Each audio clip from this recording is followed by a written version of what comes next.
Hey there, it's Kathy. I just wanted to let you know that you can listen to History of the 90s early and ad-free on Amazon Music, included with Prime.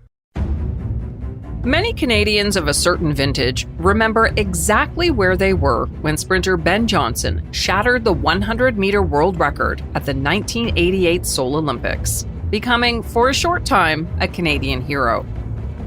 I was camping and listened on a radio. The entire campground erupted in cheers when Johnson clocked a miraculous time of 9.79 seconds. 20-year-old Donovan Bailey was at an Ontario bar watching the race on TV. The bartender passed around free drinks after Johnson won gold, and Bailey joined the celebration. It was an amazing accomplishment, but it would soon turn into a national embarrassment.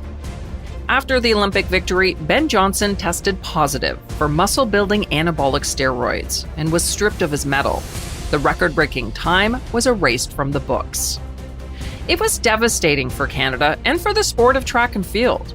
In the years that followed, young sprinters like Donovan Bailey trained and competed in the shadow of the steroid scandal. Spectators and sponsors turned away from the sport in droves. But Bailey never gave up. He was on his own journey to become the fastest man in the world. I'm Kathy Kenzora, and this is History of the 90s, a podcast about a decade that changed the world. On this episode, I'm joined by the legend himself, Donovan Bailey.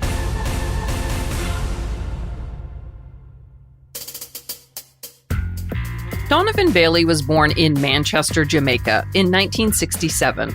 His family moved to Oakville, Ontario, just outside of Toronto, when he was 12. In a recent interview, he told me that track and field found him at an early age. Sports was something that I did, and I think that it was quickly found out that I was fast. So as a 4-year-old or 5-year-old, I was probably faster than the regular kids playing in the schoolyard. So from being from Jamaica, and track and field is kind of like what hockey is in Canada.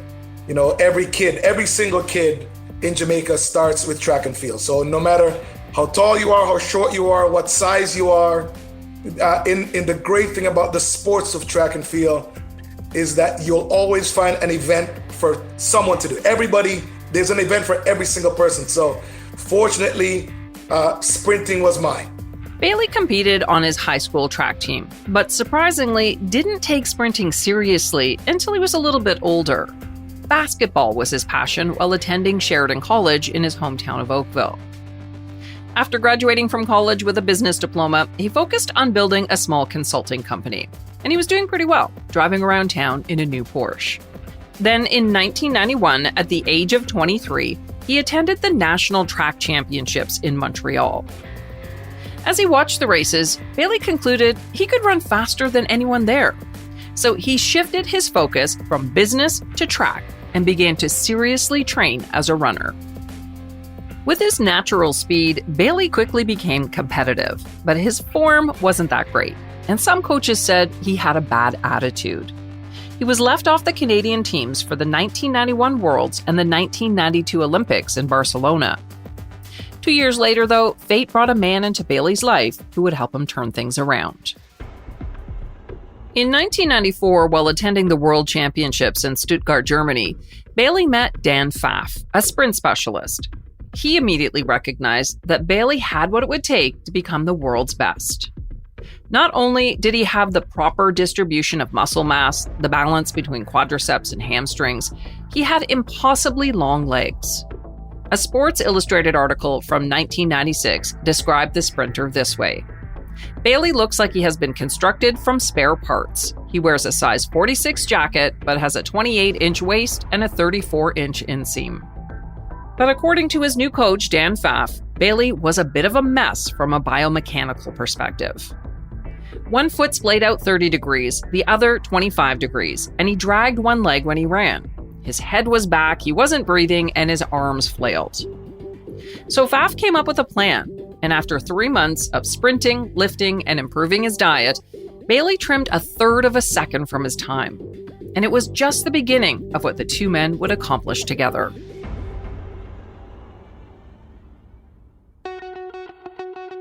Unfortunately, as Bailey was ascending to the top of his game, the shadow of Ben Johnson followed him around. After the '88 Games, an aggressive no-notice drug testing program was introduced for athletes in Canada. Officials said it was the only way to clean up the country's tarnished image. You see, after Johnson's positive test at the Olympics, the Canadian federal government established the Donovan Inquiry to look into the use of banned substances in sports. And it exposed widespread and rampant drug use among athletes in Canada. After the inquiry, the Canadian Centre for Drug-Free Sport was established, and it was given the power to drug test more Canadian athletes more often. As a result of these changes, Coach Dan Pfaff often complained that Bailey and his teammate, Bruni Surin, were being singled out beyond what was appropriate. He told the New York Times in 1995 that it bordered on harassment. The media, too, wouldn't leave the matter alone. By the spring of 1995, after training with Pfaff for just over a year, Bailey broke 10 seconds in the 100 meter. And then he set a Canadian record at the National Championships in Montreal when he finished in 9.91 seconds. It was a massive achievement. But reporters constantly questioned whether Bailey was running clean, and they compared him to Ben Johnson. Imagine that I'm taking over a Fortune 500 company, and the CEO that was in that company, embezzled money, stole money, basically ran the business into the ground. And I showed up, and I take that company with all what it has, and it becomes the most profitable business in the world. But every single time I sit to have a press conference, I get asked about the CEO from before. I'm like, after a while, it does get frustrating, yes. But Bailey, who calls himself an optimist, tried not to dwell on the injustice of the situation, and instead resigned himself to working with the hand he was dealt. At the 1995 Worlds in Sweden, Bailey was up against reigning champion Linford Christie from Britain. At the age of 35, Christie was coming to the end of his career. But according to Bailey, the sprinter still had what he called a psychological hold over most of his competitors. Not for Bailey, though. He told the New York Times in 1995 that in the past, he wasn't mentally prepared to deal with guys like Christie. Now, he said, I respect Christie, but I don't fear him. And really, he had no reason to. He was having a great year. And now was his chance to prove he could be the world's best. In the final heat on Sunday, August 6, 1995, Bailey lurched awkwardly out of the starting blocks, quickly falling behind Christie and the other competitors. But then 15 meters into the race, Bailey surged into overdrive. With long, powerful strides, he began to close the gap. Then Bailey shouted what has been described as a string of obscenities and gave himself a final push. Amazingly, while everyone else was slowing down, Bailey was still accelerating as he passed the finish line in first place. That's the thing with Bailey. He may have often been sluggish out of the blocks, but he made up for it because he had a knack for being slower to slow down than his competitors. His final time, 9.97 seconds, was just a fraction ahead of his teammate Bruni Surin. Canada was 1-2 at the top of the podium in the 100 meters at the World Championships. The country had come a long way since the 1988 Ben Johnson fiasco. After winning gold at the Worlds, Bailey signed endorsement deals with Air Canada, Kellogg's, Degree Antiperspirant, and Coke. But he still wasn't a household name. Far from it. So heading into the 1996 Olympics in Atlanta, Bailey knew that winning gold at the Summer Games would be the final jewel he needed in his crown. But just 3 weeks before the Olympics, Bailey suffered a terrible injury. I had a 7-centimeter tear in my left adductor. I was competing in Nice, in France, about 3.5 weeks before the games, and so I made a mistake at the end of the race, and I ended up having a 7-centimeter tear that I couldn't walk. We didn't know if I was going to compete. We're trying to keep that down, keep the media away, But again, talk about belief and talking about my team. Bailey's team was really just two people, his coach, Dan Pfaff, and Mark Lindsay, the sprinter's friend and chiropractor. After 3 days not walking, Lindsay got Bailey back on his feet. using a combination of chiropractic techniques, physiotherapy, acupuncture, massage, and soft tissue work.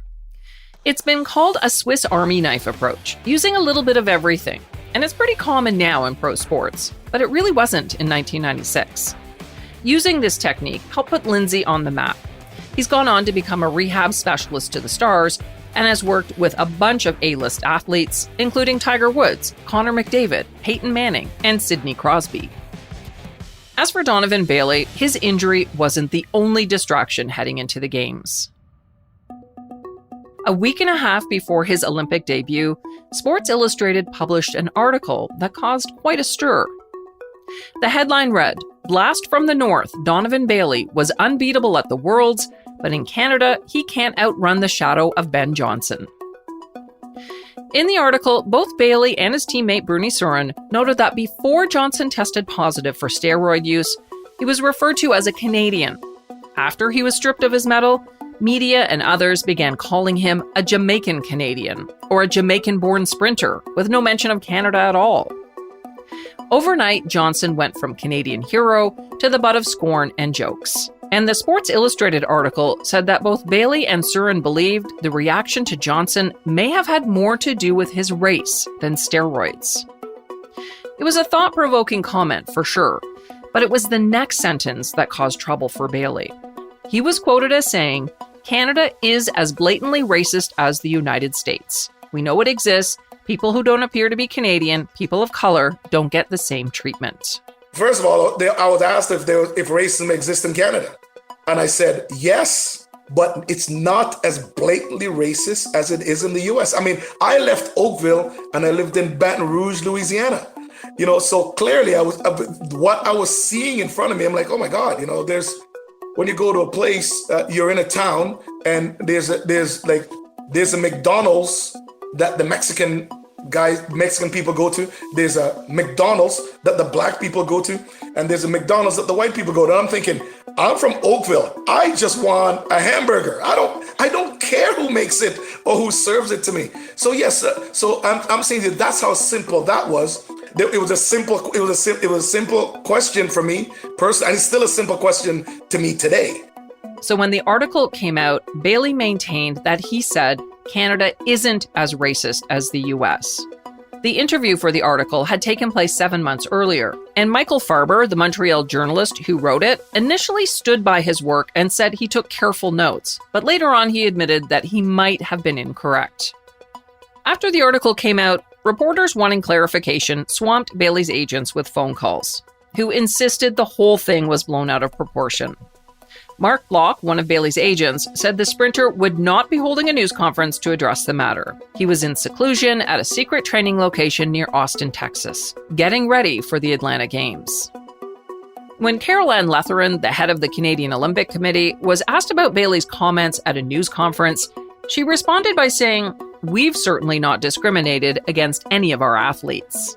She spoke and said that racism didn't happen in Canada. And I'm like, oh my God. That is crazy. I mean, the first thing that you should do is come and have a conversation with me. As the number one athlete in the world, I expected that the CEO was going to say, "Mr. Bailey, can I have a meeting with you before you go to a press conference?" But they went to a press conference and I'm like, well, I'm just telling you what it is that I'm speaking about. And, so be it. When Canada's Prime Minister, Jean Chrétien, was asked about the comments, he appeared not to even know who Bailey was. He said, "I don't know what you're talking about. I don't know who that person is. I just say that I know that in Canada, we're fighting racism all the time." As the controversy continued to swirl, Donovan Bailey was on his way to make his Olympic debut, but not before the Games were rocked by unforeseen tragedy.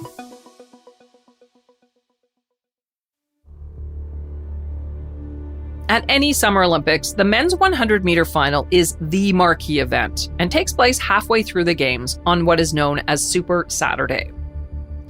Today, the competition has 3 heats and then a final, but in 1996, there were 4 rounds before the final. The first 2 qualifying races took place on Friday, July 26th at Centennial Olympic Stadium in Atlanta. Afterwards, Bailey went back to his room, had some physical therapy, a bit of dinner, and went to sleep. He was relaxed and confident about the next day's events. But while Bailey slept, something terrible happened at Centennial Olympic Park. A homemade pipe bomb spiked with nails and screws was left under a bench inside a backpack. At 1:20 a.m., it exploded, shaking the ground and buildings nearby. The flash was fiery orange, smoke billowed into the sky, and the smell of gunpowder was intense. Nails and screws rained down on the crowd, the metal bits slicing through unresisting clothing and flesh of scores of spectators. When the dust settled, bodies were scattered everywhere. Screaming and moaning filled the air. 111 people were injured, including 24 police officers. 44-year-old Alice Hawthorne was killed. She had been at the park with her 14-year-old daughter, who was also injured in the blast. You may remember from the episode we did on this in Season 1 that Eric Rudolph, an anti-abortion terrorist, was eventually convicted for the Olympic bombing and several other related attacks. Donovan Bailey was shocked when he woke up Saturday morning and heard the news. I got up that morning and Dan said to me, there's a bombing. And of course, my first reaction was, good one, Dan. I realize you're trying to, I said, that's not funny.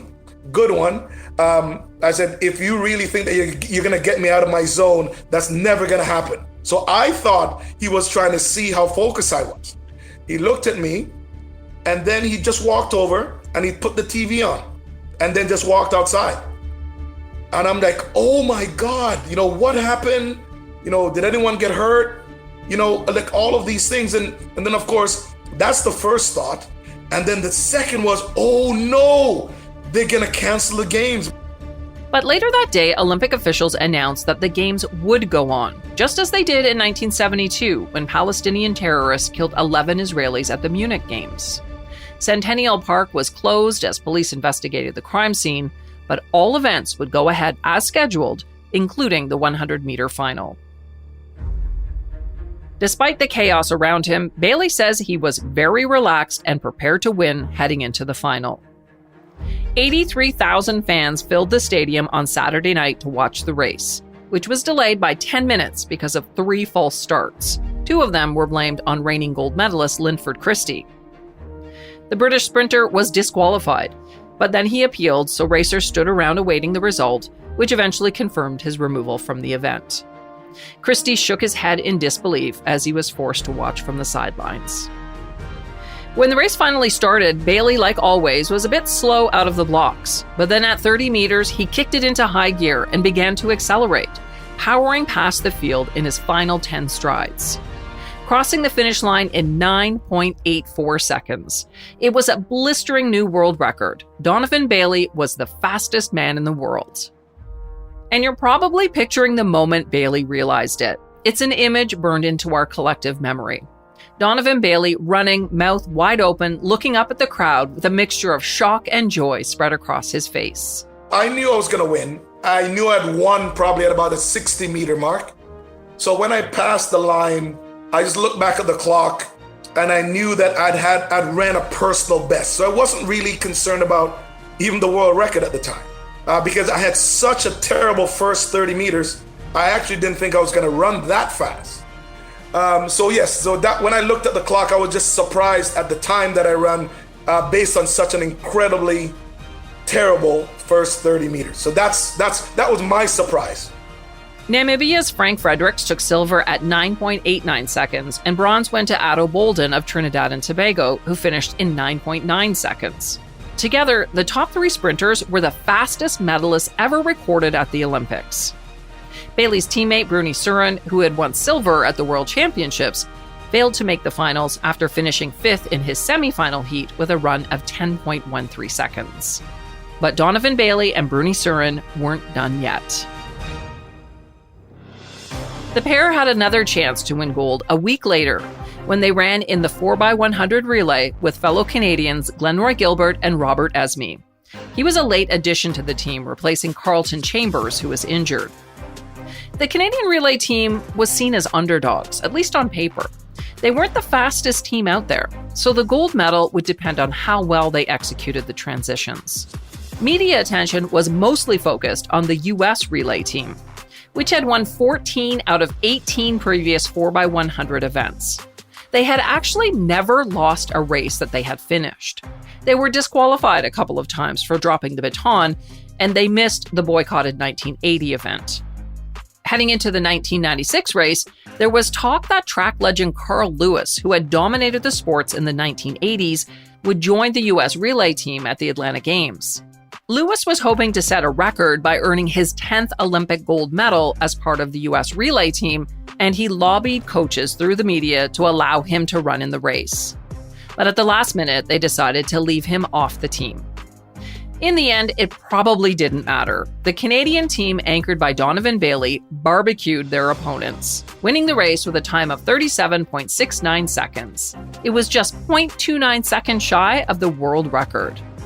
Some speculated at the time that the Canadians could possibly have set the world record if Bailey didn't slow his pace by raising his right hand in the air in celebration just 15 meters from the finish line. After the race, Bailey said, "I want to apologize to my teammates for that. I think we could have had the world record." And remember earlier when I mentioned that Prime Minister Jean Chrétien seemed not to know who Bailey was when asked about his racism comments? Well, after winning 2 gold medals, the sprinter was no longer a stranger to the PM. After the relay team won, Chrétien personally called Bailey and his teammates to offer his congratulations.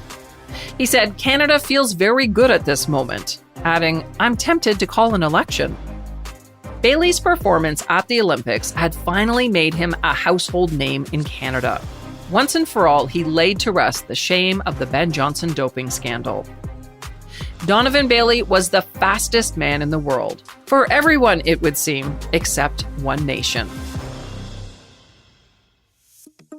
The U.S. team was the defending Olympic champions and world record holders, and they were running on home soil. So the Canadian victories really hurt. After Bailey won the 100-meter final, the American media, headed up by legendary sports broadcaster Bob Costas, pushed the idea that American sprinter Michael Johnson was actually the fastest man. Johnson had also won gold in Atlanta in the 200-meter race. And in fact, like Bailey, he had shattered the world record with a time of 19.32 seconds. Costas came up with this idea that if you divide Johnson's time in half, you get a 100-meter time of 9.66 seconds, 0.18 seconds faster than Bailey. Here's what's crazy. They're trying to do that to calculate what Michael would have possibly ran in the 100 meters. But funny enough, they did not add both of my times from the 100 meters and the relay leg to calculate what I would have run in his 200 meters. And based upon the calculations, I would have ran something like 18.8 seconds in the 200 meters. And it's clear that there's someone doing some crazy math someplace. Traditionally, the 100-meter race at the Olympics determined the world's fastest man. Now, suddenly the rules were changing, and it just didn't make sense. But it didn't matter. Other U.S. sports commentators picked up on the concept, and even Sports Illustrated ran an article that took a deep dive into the controversy. And just to add insult to injury, Michael Johnson was named Athlete of the Year by the Associated Press in 1996. Bailey was completely shut out of the balloting. The Canadian sprinter did not receive a single vote. Michael Johnson told the media that Bailey's accomplishments weren't that big a deal. No, he's relatively new on the track circuit. He's only been on the circuit for about 3 years, although he's the same age as I am. But he's won the big races, but he hasn't established a lot of consistency. And in this sport, that's very important. You have to establish a lot of consistency because it's more than, you can't really survive off of just an Olympic gold medal every 4 years. As for Sports Illustrated, it picked Tiger Woods as Sportsman of the Year in 1996, leaving track and field out altogether. When Bailey complained about what he called a lack of American media respect, Sports Illustrated fired back by writing an opinion piece that basically called him a whiner. The question of who was the fastest man in the world followed Bailey and Johnson as they traveled the European track circuit after the Olympics. Over the next several months, verbal sparring between the two became a regular feature at news conferences and media scrums. Bailey and Johnson even got into a shouting match before a meet in Berlin.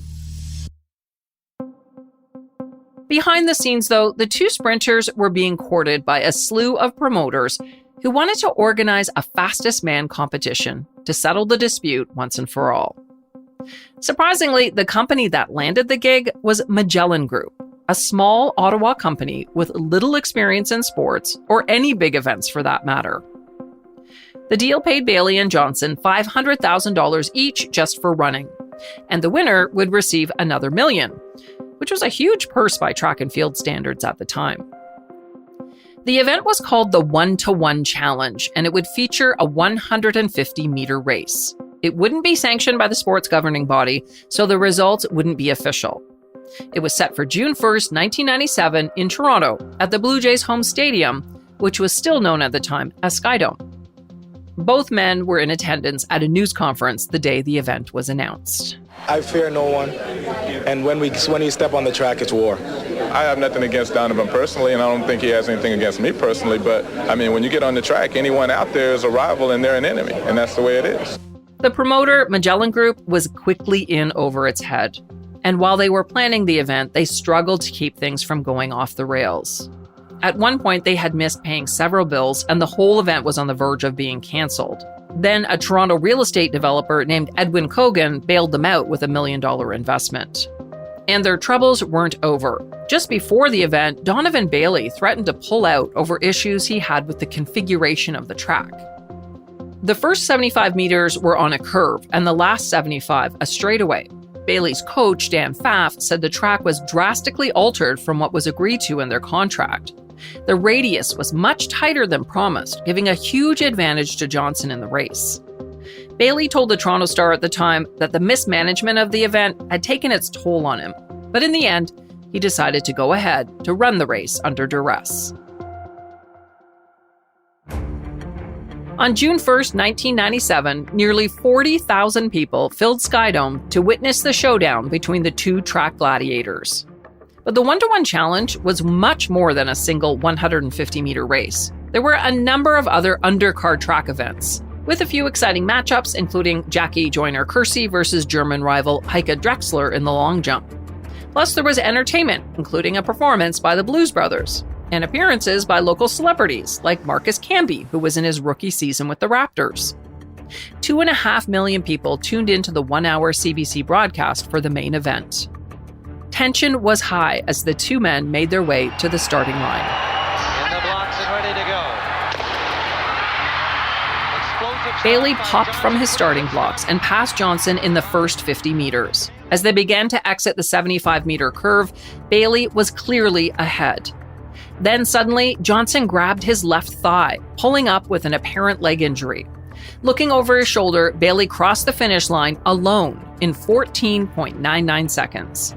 Fireworks exploded and fans cheered wildly, but it was not the outcome anyone was expecting. Donovan Bailey doing what he said he would do. He said he would put pressure on. Every step of this race has been taken with bravado, but after it was over, Bailey took it one step too far. He didn't pull up, he's a chicken. He didn't pull up at all, he's just a chicken. He's afraid to lose. I think what he should do is we should run this race over again so he can kick his ass one more time. At a news conference after the race, Bailey stood by his comments, and reporters couldn't resist asking him one final time the question that had started the whole thing in the first place. Who's the fastest man in the world? Well, you know what, I've always said that this race was never going to prove who the fastest man in the world is. All it was going to do is to shut Michael Johnson up. But Bailey took a lot of heat for the comments he made that night on live TV. I went on Canada AM and I went on the Regis and Kathy Lee show to basically apologize because the sponsors were like, oh, you know, that's not sportsmanlike. And I'm thinking, all that trash talking leading up to this, do you know what the guy was saying to me? And really, this is about competition. And what happens, you happen to put the mic in my face when I was slightly heated. And it was like if you said, okay, give him 3 minutes so he can he can calm down. Bailey says the trash talk between the two was entirely real. He says back in the day, it was a big part of track. He thinks sports and athletes in general are way too polite these days. But that said, Bailey harbors no hard feelings toward his opponent. I have a massively healthy respect for Michael Johnson to this day. Michael Johnson is the best speed endurance guy in the history of the world. That means he's one of the best 200 meters and the best 400 meter guy who ever walked the face of the earth. And so have a healthy respect for him. But yes, I have to apologize for calling him a chicken. Not only was the 1997 race at Skydome a win for Bailey and Johnson's bank accounts, it was a win for track overall. Some have even said it helped to elevate the sport to a place it had not been for a very long time. You know, the 150, it was the first athlete-owned promotion. You know, so yes, I was crowned the fastest man in the world again, but also it is still the highest grossing promotionals event of any track and field athlete in history, even to this day, and it will never ever happen again. That I know that. So Michael Johnson and I is definitely trailblazers in that. Donovan Bailey made a second Olympic attempt at the 2000 Summer Games in Sydney, but he suffered from pneumonia and had to drop out. He retired from the sport in 2001 after the World Championships in Edmonton. Today, Bailey continues to live in Oakville, but you won't see him out for a jog or working out at the local gym. Bailey says he hates lifting weights. He would rather meet up with his college friends to play a little basketball. Bailey has worked as a TV commentator for CBC, CTV, and Eurovision, and he has a podcast called Running Things with Donovan Bailey. Make sure you stick around to the end because we will be playing an episode from his show. While working at the 2021 Summer Olympics in Tokyo, Bailey watched with the rest of the world as Andre de Grasse became the first Canadian man to win gold in the 200 meters since Percy Williams did in 1928. 26-year-old de Grasse was also the first Canadian to win gold in any track event since Bailey's accomplishment in 1996. You know, I recognize, I've had my time. I was the greatest that walked the face of the earth in my time. So it's so important for me to cheer on these athletes, especially if they're young Canadians, for them to get to that place. And like I said, get to that place where you can sit on top of the podium. And if you can sit on top of the podium and be serenaded by the national anthem, it means that you are at the pinnacle of the pinnacle of the pinnacle. Following the momentous occasion, Bailey tweeted at de Grasse, "Welcome to the club."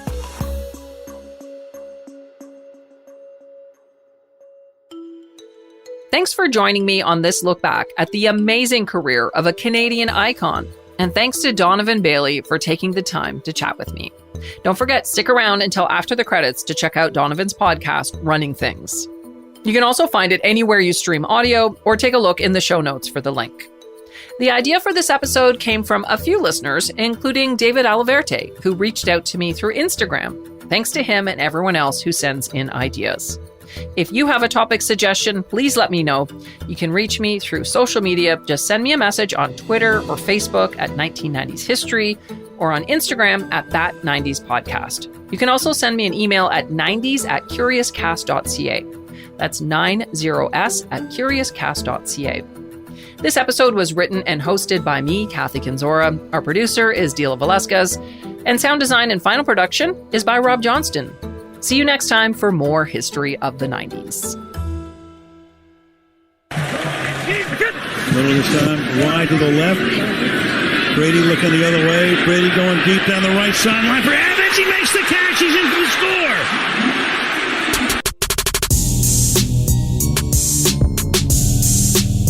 He's back. Really? Whatever. We're back. That's all you need to know.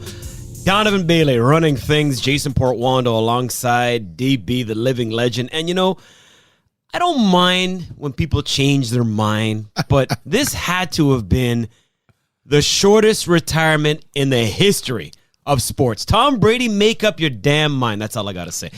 Good morning. Good morning, DB. Good morning, sir. Good morning. Good morning. First of all, Jason, why are you surprised? I mean, why? I'm more annoyed than I am surprised. This is not Tom Brady's world. Well, it apparently is. I guess so. It apparently is. No, I am absolutely not surprised. I mean, and I think that when someone's in well, what could have changed in the last 9 hours since he retired? His mind. His mind. I mean, I think that as an athlete, Okay.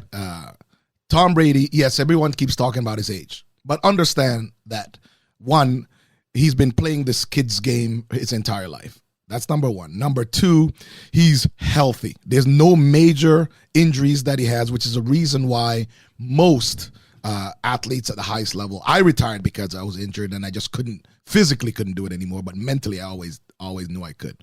Tom, not only is he not injured and physically sound, but he got off one of the best seasons, man. One of the best seasons, in the league and of his career. So I don't know why it is that people are so upset that that the man decides, like, hey, listen, you know what? Let me go hang out with the wife for a little while. Let me travel. Heavy on the little. Yeah, let me hang out with the kids. I'm home. Okay. Yeah, I'm going back. Yeah. I mean, I'm telling you, man, I don't know why it is that shocks people. And I love the fact that he is allowing himself to at least let his body or his team betray him before he decides he's going to walk off the field. Man, all I know is he's not winning the Super Bowl. So you know hope. what? I know he isn't. Oh, that team is not winning the Super Bowl. Oh, Jason. So good on Brady for coming back to lose again. Good for you if you want to do that. Here's my prediction with this. Okay. Right. One, whatever. I clearly don't know what's happening in the inner workings of the team. But when Tom decided he's going to come back, I'm very certain that AB is going to be replaced. So he's going to have another receiver that's fast. He's going to have another iconic receiver. Let's just say that, or an all-star receiver. Gronk is definitely going to come back. Oh, for sure. What I'm saying to you is that the team now wants to run it back. And whether or not they win the Super Bowl or not, you can see exactly what has happened the last 10 years with Tom. It's either he loses a playoff game, the next year he wins the Super Bowl. And this year he exited early. So, man, listen, I'm not going to count the old man out. I'm not counting him out. He just won't win it all. But, I mean, I respect the fact that he's that age. Last year, led the league in passing touchdowns, led the league in passing yards. Him and Gronk are like the bad boys. They're like Martin Lawrence and Will Smith. So they're just going to roll together. I get it. But again, he upstages Aaron Rodgers. The first time Rodgers got the MVP, Brady's like, I'm retiring. Okay, right. Upstages him. And then, of course, Rodgers now gets a huge deal, $200 gazillion. And then Brady says, I'm back. So Roger Clemens gave us misremembering. And then now Tom Brady gives us unretiring. Yes. You're a Man U fan. I am. He recently made a trip to Old Trafford. Absolutely. Did Cristiano Ronaldo have anything to do with this? Probably. Listen, it's a small circle when you have a bunch of goats that gather. There's probably something brewing, and I'm very certain Cristiano said, "What the hell, dude? You look good. Come on the pitch." Well, he always looks good. Yeah, well, that's probably true. Yeah. That's probably true. But I'm very certain, very, very certain that maybe Christian did. I mean, with Tom though, you definitely understood that it wasn't going to be a long time. At least I did. It wasn't going to be a long retirement. A healthy man running the league, and you're right, upstaging Aaron. For one, I think it's so good that Green Bay and him, ended up signing off and extending his contract there. My big concern though is the first round draft choice, that young boy that they want to replace Aaron with, Jordan Love, I think his name is. Mm-hmm. Yeah, man. What are they going to do with him? I mean, it seemed to be like there seems to be an absolute quarterback shuffle in the NFL right now. So maybe he's in line to go someplace. And I listen. We have David Carr on my team, the Raiders. I'm sure you all know that. But we always need a good backup. Derek, by the way, David's the other one that played in Houston, so it's okay. That. It's okay. We know what you mean. Man, I can't believe we know that. what you mean, but that's okay. Shame on me. What I want to know, delete. What I want to know is this: in terms of Brady, right? He's back.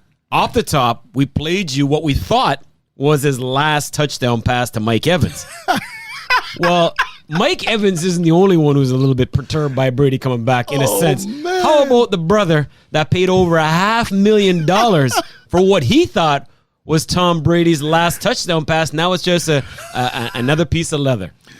Listen, first of all, hey, I really shouldn't laugh because oh no, you should laugh because it's just not funny and for I understand the memorabilia game. I have tons of that myself, and I definitely people buy things and are collectibles.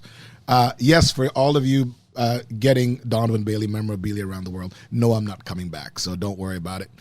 But that man paid $518,000 for a football that was probably worth $18 the next day. Now, imagine that. I mean, I shouldn't say that. The ball is always going to have value, right? But it will never be the last ball. Right? Will there ever be a last ball? Oh yeah, I'm 100. Listen, I'm 100% certain that there will be a last ball. It's just not going to be that ball, and maybe, but maybe the value of his last ball, Jason, will be about $1 million. But yeah, I feel sad for that guy. Well, at $518,000 for, Tom's last thrown football. I mean, that's a nice investment, and I hope that that person finds some way in which he can recover that money, or have Tom, do something else to help him out. The NFL, it's like the gift that just keeps on giving. I mean, we just continue to get news from this league. Brady unretires. Rodgers with the big deal. Now we're into the NFL free agent frenzy. We had the combine. Russell Wilson to Denver. Carson Wentz going back to the NFC East. Now with the Washington Commanders. Are they called now the Commanders? Commandeers? I think it's Commanders. I know. I'm just playing around. Yeah, bring back the football team. Mitchell Trubisky to Pittsburgh. The last piece to fall into place, I guess, under center, Deshaun Watson. Where does he land? So a lot of football talk. Where is Deshaun going? Yeah. Where is he I'm hearing Carolina. I'm hearing New Orleans. Yeah. To be continued. Right? Amidst his off-field problems, he's a very good quarterback. So I'm hoping he lands someplace, probably in a setting where he can mitigate his off-field issues and just focus on football. All right, enough football talk. You're listening to Donovan Bailey running things, powered by Acast. Hey, what month are we in? Oh yeah, March. Madness. Coach Drew and Baylor complete college basketball's greatest rebound and rebuild with a championship. How many of you out there had Baylor beating the Zags last year? Yeah, I thought so. I don't blame you. Nobody could have possibly predicted that. Now, if you're thinking of Baylor going back-to-back, last team to do it, Billy Donovan's Florida Gators, 06-07. Before that, Mike Krzyzewski's Duke Blue Devils, 91-92. So it's very hard to repeat the feat. We started out with over 350 teams going after this championship. Now we're down to a field of 68. Right. And soon to be diminished down to 64. There you go. Then the dance starts. The music starts. So yeah, I can't wait. Listen, I've said it before. Mm-hmm. This is the greatest month of sports. Team sports in the U.S. March Madness to me is still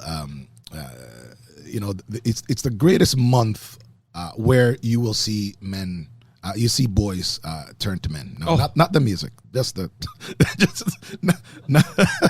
Sorry, I'm laughing at my own joke. It's probably not a good thing. Together. Yeah, this month you will. You know that I'm right. Man, shut up. All right, okay. You know what? I'm saying that. This is the first time you told me to shut up, and I agree. By the way, good idea. You know what? What I'm saying to you, Jason, is that. You see, 16th ranked, 14th ranked, 12th ranked, 10th ranked teams, young men that feel that they have their one shot. It is one shot, by the way. So you get to see a lot of these young kids in pressure situations, and this is probably the greatest time for NBA scouts and for fans ourselves, and for fans to look at the next greatest basketball players. So I'm looking forward to the tournament. I got one question for you, Jid. Okay. Who's your final four? Oh man, you know what? To be honest, I have yet to bracketize. I got a couple days. Bracketor. Yes. Boy. So next time we will give you our bracketorial. But for now, you just have to put on the brakes because I will not reveal that. What are you talking about? Next week on the show, I will reveal. Yeah, but you can't. But you can't. Oh, yeah. I guess you can reveal it next week. Yeah, I'll reveal it next week. We'll just starting. Yeah. Okay. Good. I mean, I have my four, but clearly, okay. I'm not giving it to you, dude. Okay. You listen. You ain't giving me nothing today. So hey, listen. I'm holding out. I will say this. Yeah, the Zags are one of them. Arizona, lurking in the weeds. I know they're one of the number ones. By the way, in case you're trying to fill out your brackets, the number ones that you need to keep an eye on.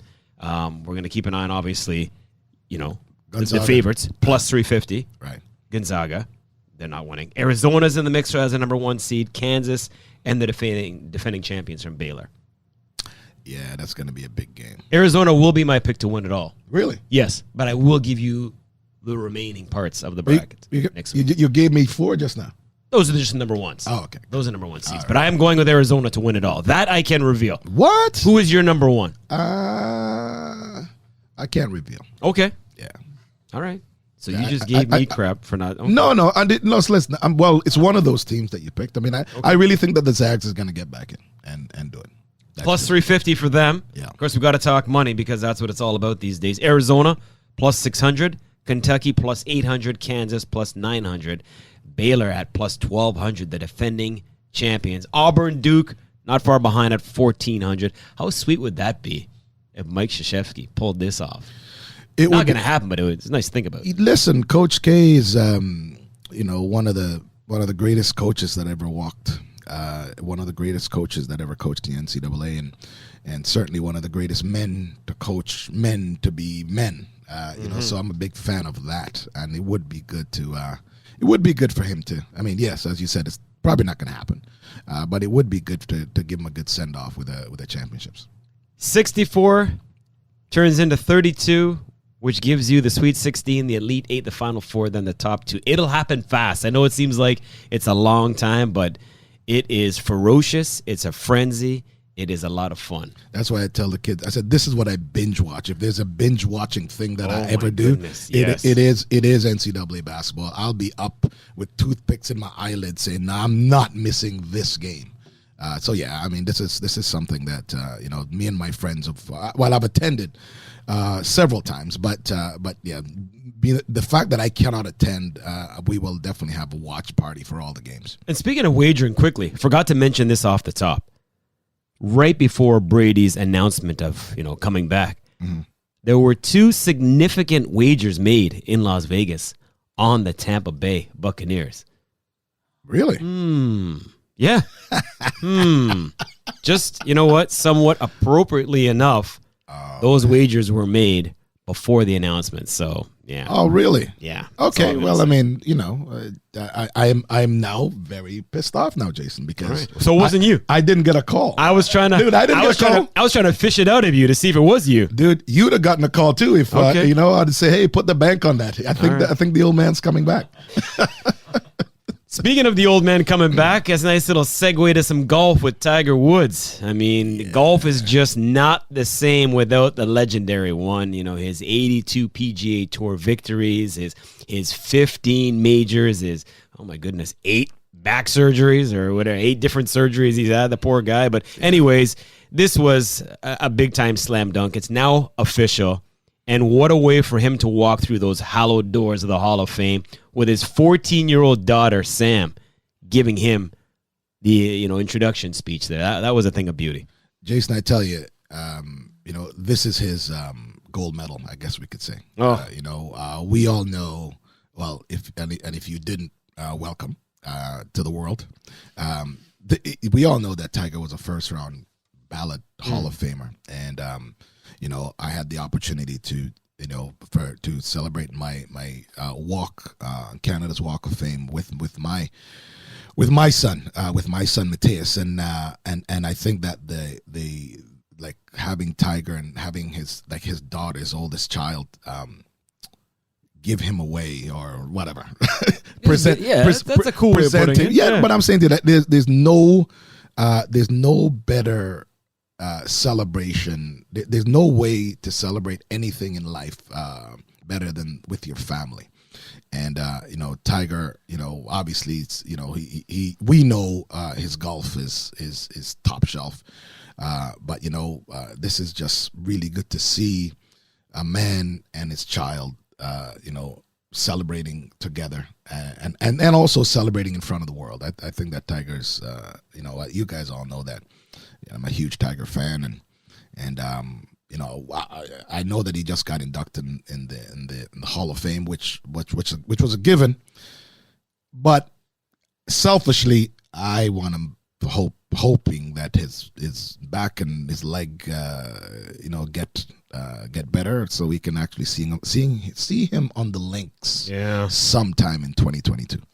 Tiger and Phil, those are two names, synonymous with golfing for so long, and both of them right now, it kind of feels like their future on the links is, somewhat uncertain, right? I mean, for different reasons. Exactly. Phil's got the issues going on with stuff that he said, and obviously he's retracted statements and trying to make amends. And then Tiger said, "Hey, he can play golf. That's not the tough part. Right. For Tiger, it's being able to walk those courses, right? Especially those courses that are not. Well, there are no PGA courses, it feels, that are flat, but you know what I mean. Right. Some are more undulating than others. Well, maybe they'll give him the. Do you remember Martin? He was a golfer many years ago. Casey Martin? No, no. Was it Casey Martin? Was it Casey? Was it? Okay. Yeah, they allowed him to. What was it? What was the ride the cart? Yeah, they allowed him to ride the cart. Yeah. Do you think that they would do that for Tiger? It came to my mind, that? Yeah. They would do whatever necessary. Yeah. Because I'm telling you, golf is just not the same without Tiger Woods. Hate him, love him, like him, leave him. The numbers show it. Statistics show, whether it be at the ticket gate, whether it be in front of the television, online, whatever. It's not the same without Tiger Woods. Well, ratings, I mean, you're talking about an athlete that has impacted sport around the world. I mean, Tiger Woods, I played golf in high school. Obviously, Tiger was not around then. I'm older than him. But I played golf in high school, and I hated it. I really did. Growing up in Oakville, there's certainly lots of friends whose fathers played golf. But I hated golf then. And I'm saying to you that when you look at, it was Calvin Pete, but then Tiger came and made golf cool, man. So, getting signing in, it's a great deal and getting some fantastic clubs. I mean, it allowed me to enjoy the game. So Tiger's impact on golf in his community, a racialized community. So what you have is, a lot of black kids think that they can play. A lot of Asians that obviously they love the game. They've been playing that. A lot of women. So Tiger's impact on the game has been phenomenal. Obviously, TV, JP, wow. TV, we all know that if Tiger is playing, if Tiger's coming to commentate, that's what we learned last year. If Tiger is just showing up to sit in the booth and chop it up with the fellas, the ratings go up. So that the impact of that is absolutely phenomenal, and his impact. One, he deserves everything that he's been given. His impact is next level. His impact is the best, probably the best in the world. And like I said, selfishly for me, I'm hoping that he gets back on. He gets back on, like he can walk something. Like maybe we need to get some track training. I need to call him up. We need to do some sort of. No, we do like in track training. We do like when you do base training. Essentially, you build your body to kind of take the wear and tear of an entire season. So Right. it probably would be really. I mean, I know that he does like his weight workout, dryland training, but it'd probably be good to just get like 6-8 weeks of really good base training. I'm very certain that my coach Dan Paff could write him a good program, and he could get to a place where he can at least play, a few tournaments a year where he can walk, because we can get him. We definitely can get him strong. I'll volunteer to go train with him. Believe me.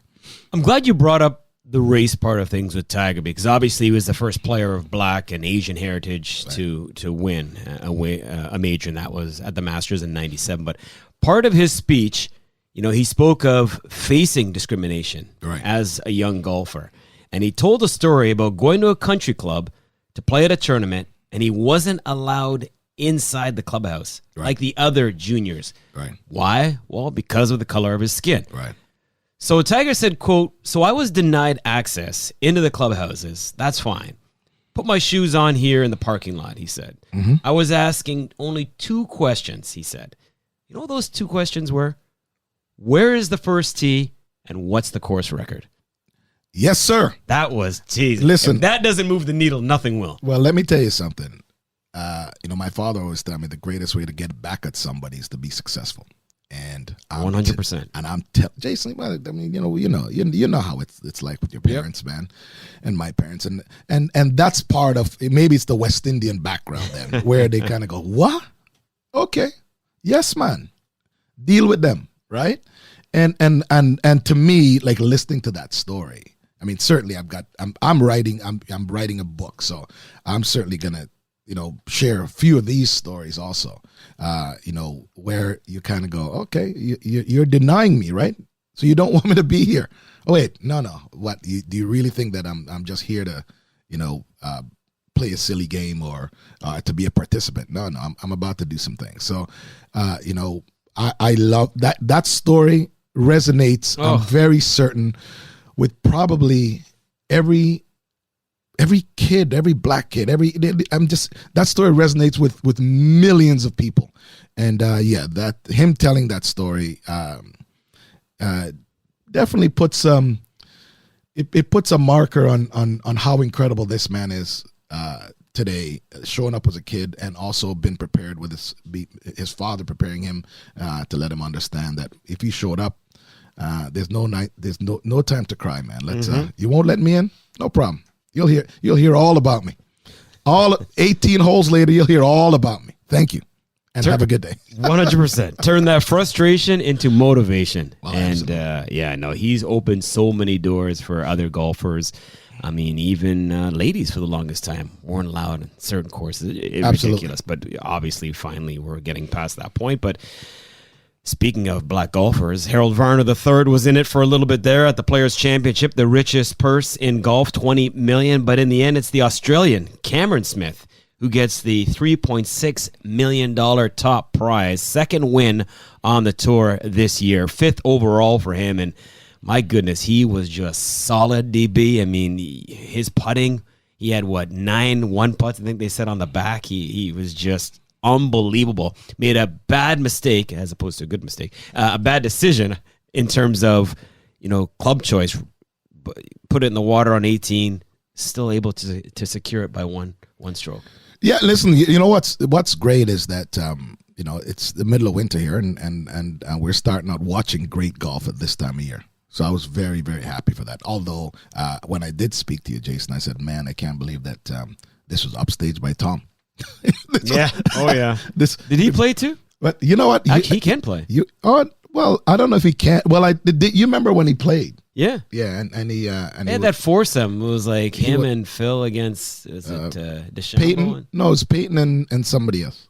Oh, no, the one I'm talking about was a little bit more recent.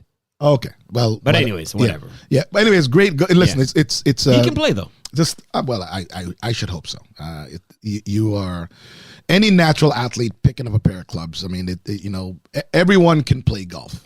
Not a lot of people can play great golf consistently, and that's what makes them professional. And that's what separates them from, I'll say, us, because I still think I'm a novice.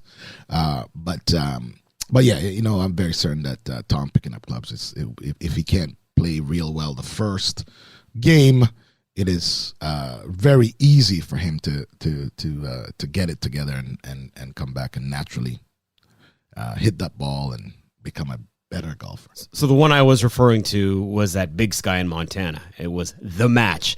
Bryson DeChambeau, Aaron Rodgers defeated Phil Mickelson and Tom Brady 3-2. That's the one I was thinking of. That was going back just to last July. But yeah, no, I mean, geez, yeah, Brady can do it all. India's Anirban Lahiri, ranked 322 in the world. He was solid. He was second. Gets 2.18 million. Never heard of him. Yeah, there you go. Never heard of him, but he's got some cash. Now you have. But again, and this is what golf is. I mean, sometimes when I have to discuss and talk about like track and field or the Olympics or whatever, someone cannot fall out of the sky. You always know there's someone hovering there. Now, I did not hear about this kid. There you go. My God, man. There you go. Congratulations. That is awesome. The beauty of it, right? I mean, the top few there, we had some different, not just about Canada or the U.S. I mean, the winner, obviously, Australian. Second, going to India. I think Paul Casey ended up third, if I'm not mistaken, American. So, yeah, it was good to see. You spoke of the Olympics. So it's almost like you're reading my mind here because I want to move over there. You think. Right? I want to move over there and put a wrap on the Paralympics because it was a lot of fun. Credit to all the athletes. Persevering just to get there. I mean, you're a winner. There are no losers, in my opinion, when you get on that Olympic stage. China leading the way with 18 gold medals. They had 61 overall, followed by Ukraine, 29 medals. Canada rounding out the top three with 26 medals, 8 gold, and then France and the US of A. Well, listen, in light of, what's happening in the world, I think that shots out much respect to the Paralympians for them to go on and put on a show amidst all what's happening in the world, man. And the fact is that, as I've said before, and I'll say it again today, I think that there wasn't enough coverage of the Paralympics. I always feel that I think that the Olympics and the Winter Olympics should be expanded a little bit. Just to include the Paralympians, I think that they deserve, with the amount of work, physical and mental work that these incredible athletes put in. I think they deserve the biggest stage with every eyes on them. So again, congratulations to them. I mean, I know tons of the Paralympians, and anytime I see them, anytime I'm anywhere, I know that they're incredible fans of mine, as I am of theirs. Mm-hmm. And it is awesome. Watching a few competitions. It's always great to see people who are that disciplined and that focused. Doing things at the highest level. So, good luck to them, and let's celebrate their incredible victories. Yeah, put on a great show. Congratulations to everybody involved and those athletes. I tell you what, man, just love watching that. We sort of, crossed the bridge from the war to the situation with Brittany Griner on last week's show. Right.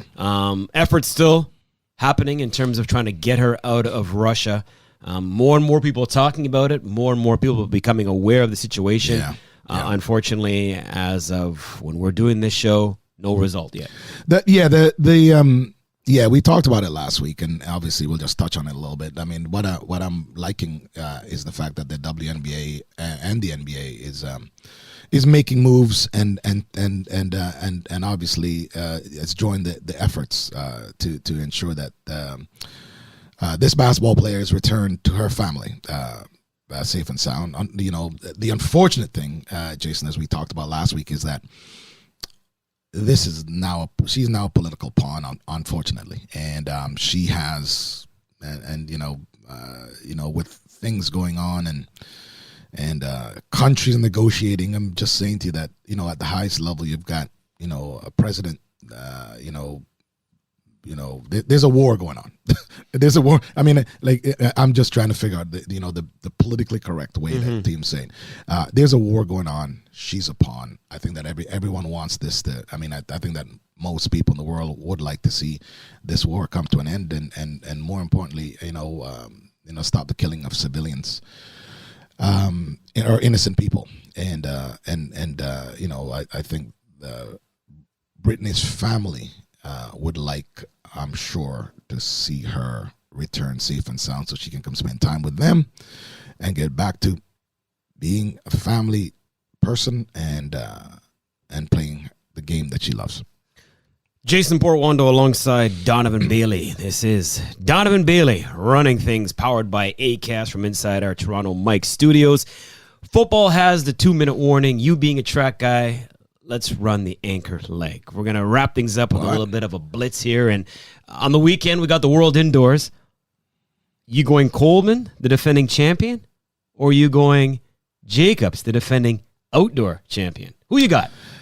You know what? I want to see a good race. I think we better. No, but hold up. No, I'm just trying to I have to think about this, Jason. Okay. Because clearly I'm apparently the expert. Like I'm the Tyson global versus expert here. Holyfield. I hope we see a good fight. Yeah. So I think that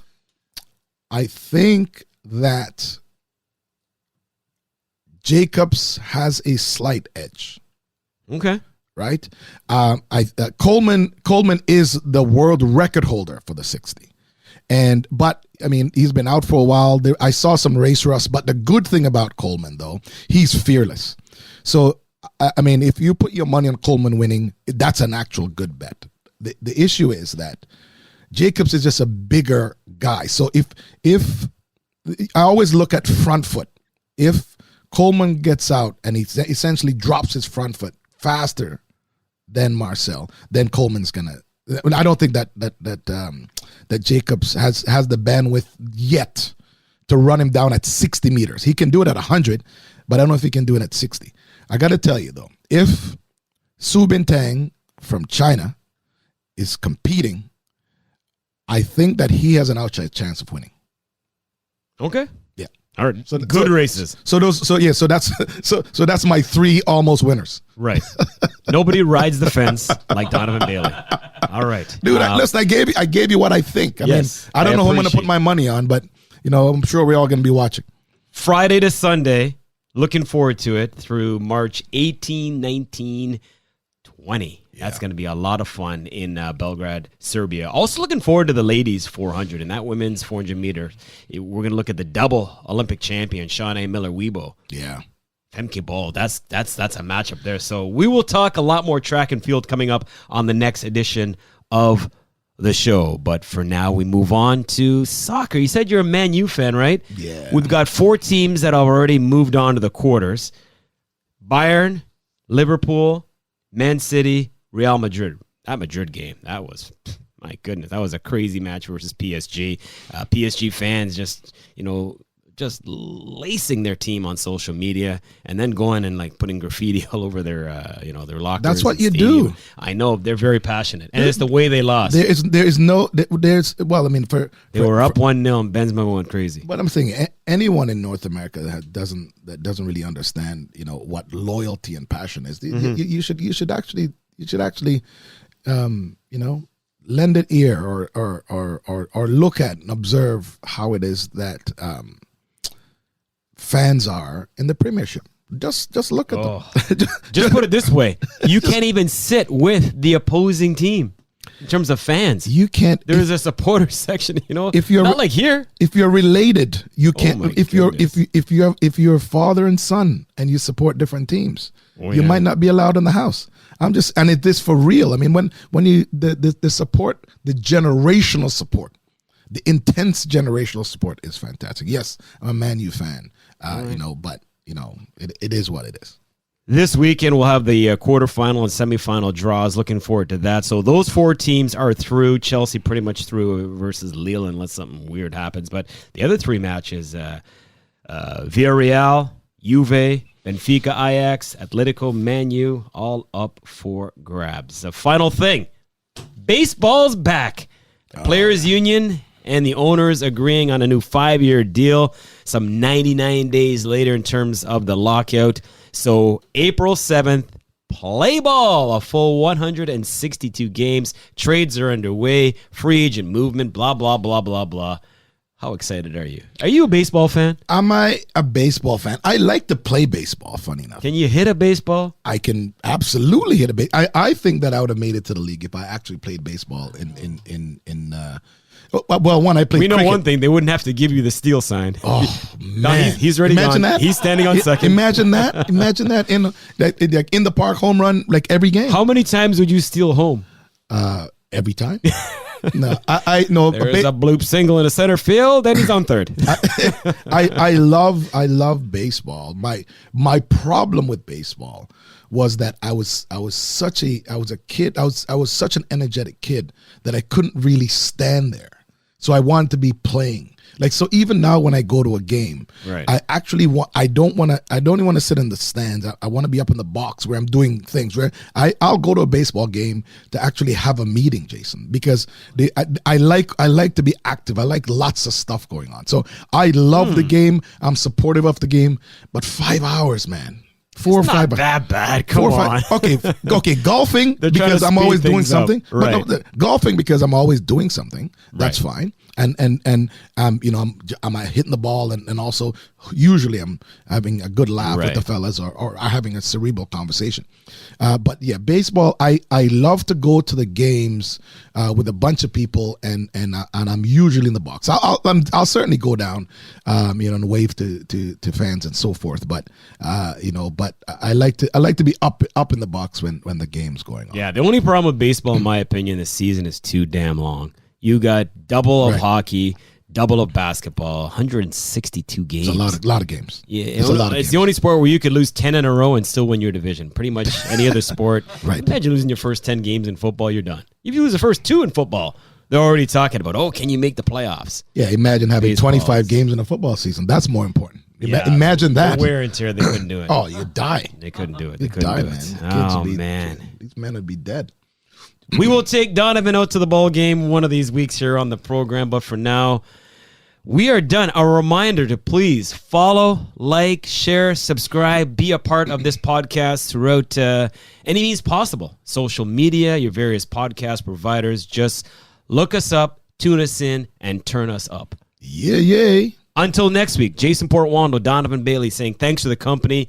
You have listened to another edition of Donovan Bailey, Running Things, powered by Acast from inside our Toronto Mike studios.